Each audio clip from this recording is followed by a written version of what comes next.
This week's Parsha, we learn about the story of Balak and Bilam. Now, Balak is the king of Moab who engages Bilam and hires him to go ahead and curse the Jewish people. Now, Bilam is a not Jewish prophet, and Balak, as the king of Moab, hires Bilam to go ahead and curse the Jews.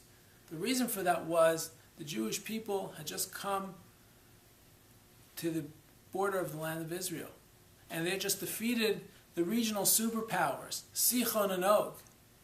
And Moab was afraid that the Jewish people would steamroll over Moab as well. So Balak, as the king of Moab, engages and hires Bilam to go ahead and curse the Jewish people with the hope that they would be successful in pushing back the Jews. Bilam, as a non-Jewish prophet, has a dialogue with God, and God tells Bilam, do not go and curse the Jews. Bilam pleads his case, and God says, you can go. However, the words that I place in your mouth, those are the words that you shall speak.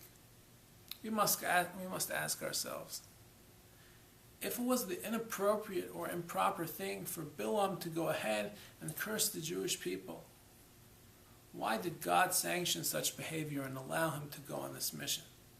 The Talmud points to this example and says we learn a profound lesson in life from this scenario, and that is, in the path which a man chooses to travel on, that path is open to him. Meaning, we all have the power to make choices. We can choose to be good or bad. We can choose to be gracious or the opposite. We can choose to be giving or taking. It's all up to us. We have the power to shape our destiny.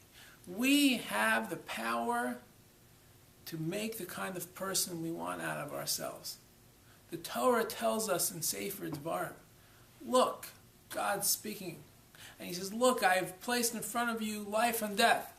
Choose life, he says. He implores us to choose life. Ultimately, it's up to us whether we follow the Torah. God says, I plead with you to choose life and the Torah's ways. But at the end of the day, we all have the power to make our decisions. Folks, I think it's a powerful lesson for us. Because throughout our days and throughout our lifetime, we are confronted to make choices.